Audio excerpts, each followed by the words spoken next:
So I think the biggest negative point is housing. The high price of housing is causing New Zealand, that used to be a very equal country, to become far less equal than in the past.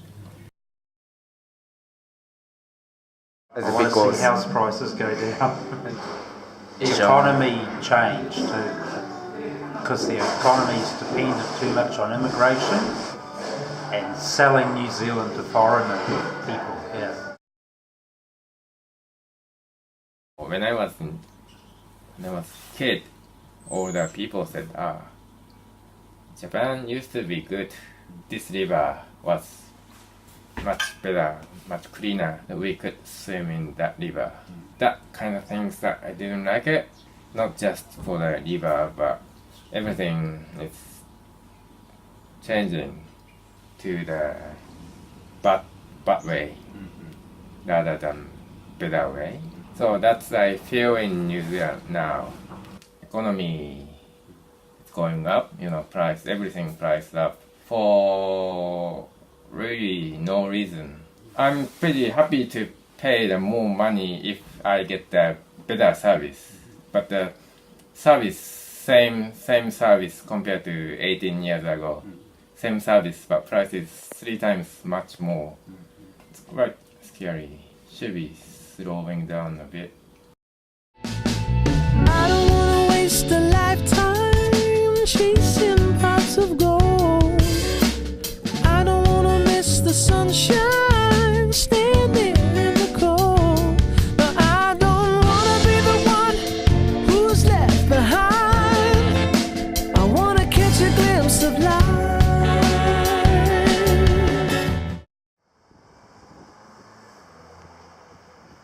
Now, people further up the food chain are realizing everybody has some sort of crisis going on. Relationship problems, work problems, money problems, environmental worries, etc. Doesn't take long before anybody has got something really scary going on. 20 years ago, a lot of money would protect you from everything, but it won't protect you from Fukushima.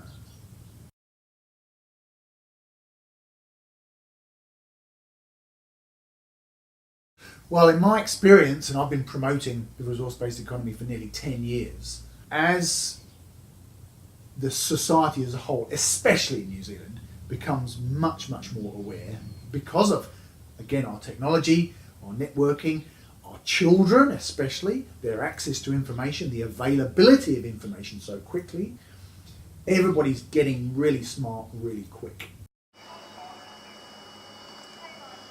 The main reason I choose the climate condition, and I can say that it's quite similar to Nepal. It's my home country.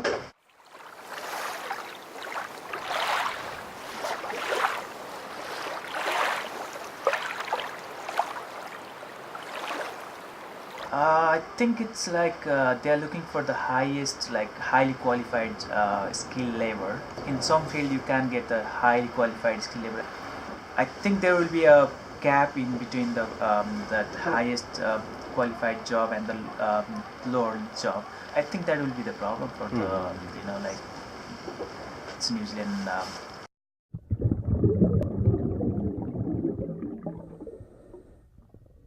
The government has to see the ability of that particular person, what he can do or what he cannot do, should trap the ability of that person.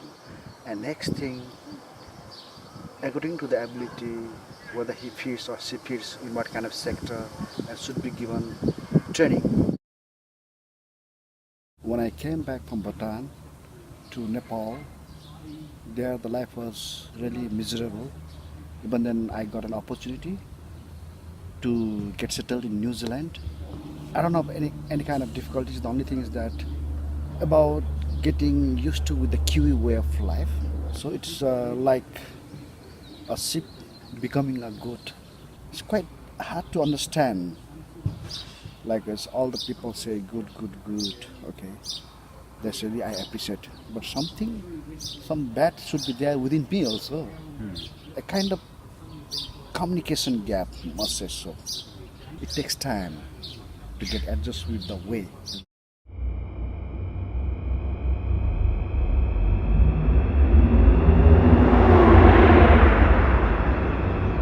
language was the first barrier. I couldn't understand the accent at first, but yeah, slowly I get hang of it. New immigrants means new ideas coming in the country and lots of opportunities growing. Yeah, there will be some job disadvantage for people, like lots of unemployment, but still, I think it's an advantage for this country because lots of culture means lots of ideas, lots of new things. I think this country is going to turn into a beautiful, diverse country with lots of diverse people. It will be a better place to live in.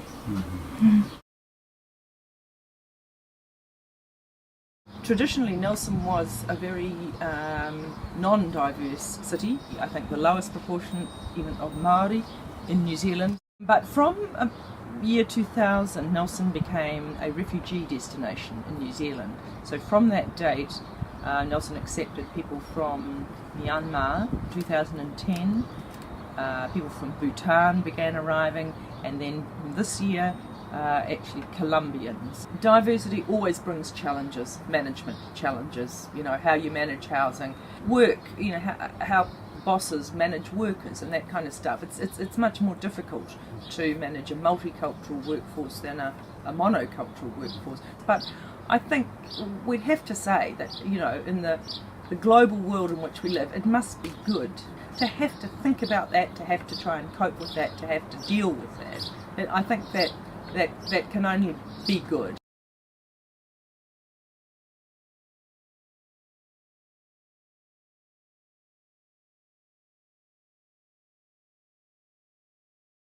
At the moment, Nelson is the third most diverse city in New Zealand. I think that trend will only continue, and in fact I think immigration is going to be essential for New Zealand to maintain a reasonable workforce. On the whole, people didn't and they don't come to New Zealand just to make money and to pillage. They come here for a higher aspiration, for a better way of life, for a more equal, more sustainable way of life, you know, with a social and an environmental conscience driving them, actually. Yeah, I choose more lifestyle than money. Good quality of life, good quality of the product. Maybe because I like what I'm doing. I like that I'm producing the things. I love my product. So that's if you put your love to your things, then you work hard, make a good product, make people happy. So I want to use that my knowledge and my experience to develop or establish a fish farm or something. Well, regarding multicultural, yeah, it's a good way that the New Zealand government is opting to bring a diversity group in New Zealand so that a different intellect people can share the idea each other, do something else for the country, New Zealand. For many people, that becomes a channel into learning a particular foreign language, and that, of course, can be a very, very enriching experience because that is the window into another whole world, really. I think that is one of the amazing possibilities. I think it's a good place to spend a life. Since there will be a lot of people coming in, yeah, helping them to fit in this new country. That's what I think. We cannot just be a small country just looking at itself, totally involved within its borders. We've got to be a global citizen. It's the only way to grow in the economy and for everybody to live a better standard of life. The resource-based economy offers win-win. Everybody is better off, which, you know, sounds like a good sell, really. You know, you can choose this or you can choose that. You know, people aren't that stupid, you know. Sharing and loving through which we prosper together. It will be fruitful for the overall development of the country. That's what I feel is good. Nelson, to have to start to take into account different people's ideas, different people's habits. I think, to be honest, that hasn't quite happened yet. It will take a while for those communities to establish themselves a bit more, and it's at that point where they are able to perhaps really challenge, Nelson assumptions and behaviours. Thank you very much.